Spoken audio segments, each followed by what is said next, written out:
Most people are living their lives from a heart place and not a head place.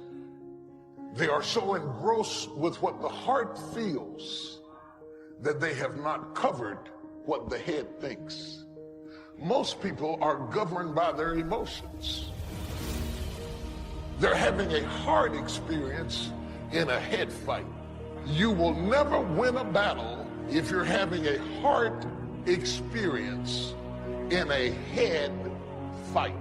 Real decisions that move your life along are not coming out of your emotions, they're coming out of your head. Real opportunities that God would open up for you have to come out of your head and not out of your feelings. There are so many people that are so abstract, and they're just moving along from day to day out of their emotion to their, I don't know, I'm just not feeling it today. And every time you do it, you're canceling out opportunities. A person who does not function out of their head is a person without government. A person who moves totally out of their emotions is exempt from the greater opportunity than life, because you will forfeit what God has given you because of how you feel.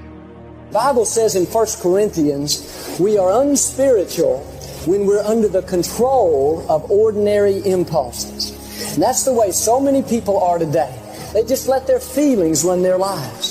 If they feel like getting upset, then they're upset. If they feel like telling somebody off, they just tell them off. They feel like being lazy, they're lazy. They feel like being depressed, then they go around all depressed. But friends, we cannot just act on these emotional impulses and expect to have any kind of victory in our lives. And throughout life, you're going to have plenty of opportunities to lose your temper and say things you regret. You're going to get up some mornings and feel like being depressed, feel like going around in a bad mood. At times you'll get caught in traffic and feel like being impatient, feel like getting upset. See, the feelings are always going to be there. But we've got to learn how to follow wisdom and do what we know is right and not just follow our feelings around. I heard somebody say, I can feel my emotions rising, but I made a decision not to get on board. And that's a good way to look at it. Just because you can feel those emotions doesn't mean you have to get on board. And to be disciplined means to do the right thing when you feel like doing the wrong thing.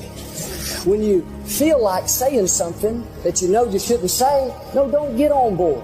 When somebody offends you and you feel like holding a grudge, no, discipline that emotion and learn to forgive them anyway. I mean, how many times have we acted on our emotions and said something that we know we shouldn't say, and later on it ends up hurting us in that relationship? How many people today act on their emotions and they get involved in a relationship outside of their marriage, and later on it ends up tearing the whole family apart? And the scripture says in Hebrews 12:11, no discipline at the time is pleasant, but later on it's going to bring you a harvest of great things. And we need to be more concerned about later on than we are just feeling good right now. If you live on that shallow level of just always letting your flesh have its way, and I can tell you later on you're going to have some major regrets. Because the seeds we sow today, we're going to reap in the future. If you allow yourself to just go around being upset and impatient and stressed out, later on it's going to catch up to you. Later on it's going to affect your health. If you go around rude and disrespectful, just always speaking your mind, later on you're not going to have any kind of meaningful relationships. If you just are loose in your morals and you just do whatever you feel like doing, well, it may give you some pleasure at the time, but later on it's going to cost you a very heavy price. If you had a problem with your temper 10 years ago and you have that same exact problem today, I can tell you that's keeping you from God's best. If you were impatient and easily upset 5 years ago and you're at that same place today, that's keeping God from increasing you. If you would just do your part and grow up a little bit and quit being ruled by your feelings, quit acting on these emotional impulses, if you do that, that's when God will begin to increase you. Your brain is divided into two halves, positive and negative, good and evil. It don't function on nothing else. Ain't no neutral ground in your brain. It's either positive and good or negative and evil. Each half of your brain has millions of factory workers on each side. You got 1 million factory workers on the positive side. You got 1 million factory workers on the negative side. At the forefront of each one of those factories in your brain is a foreman. You got foreman positive and you got foreman negative.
You are in charge. You're the boss of the factory. Guess what? We are how we think. You can't make a world, but you can make your own world.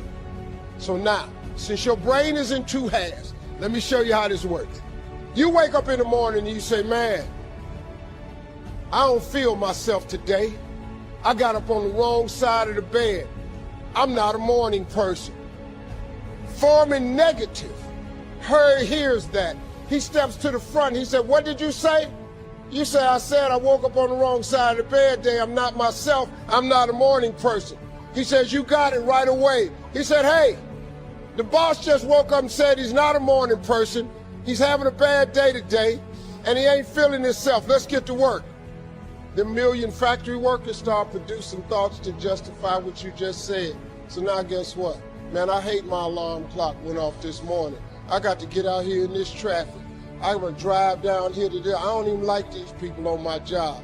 I can't stand this car I'm finna get in this morning. Sure wish I had a new car, but I'm driving this ragged ass car. And on and on and on. And your day starts tumbling into what you ordered at the top of the day. You could wake up in the morning and you say, you know what?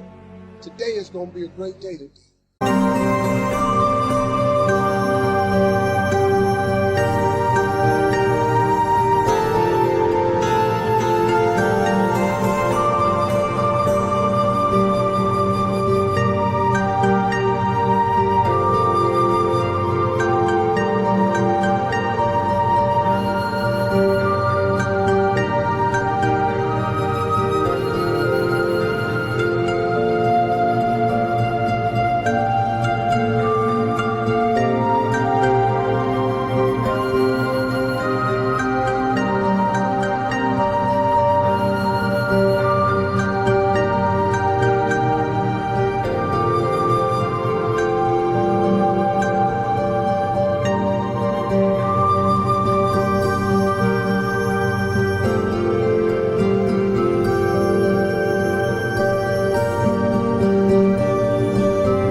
I expect something really good to happen for me today.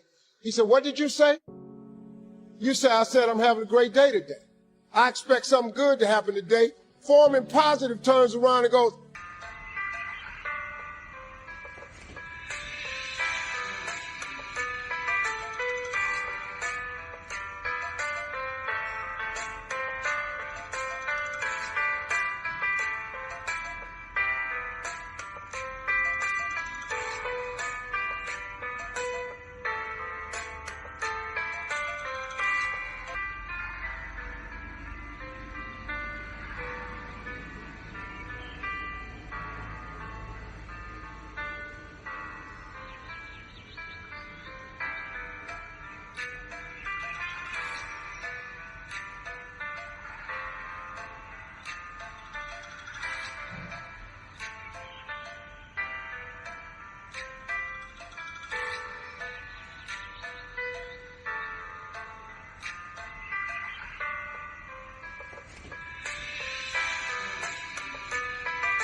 all right, let me have your attention. Steve's having a great day today.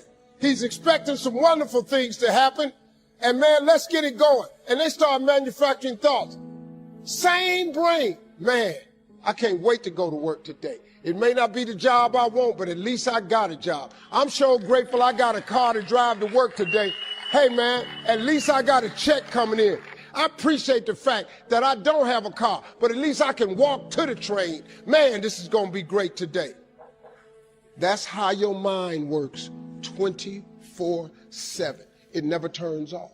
Change your attitude, you change your altitude.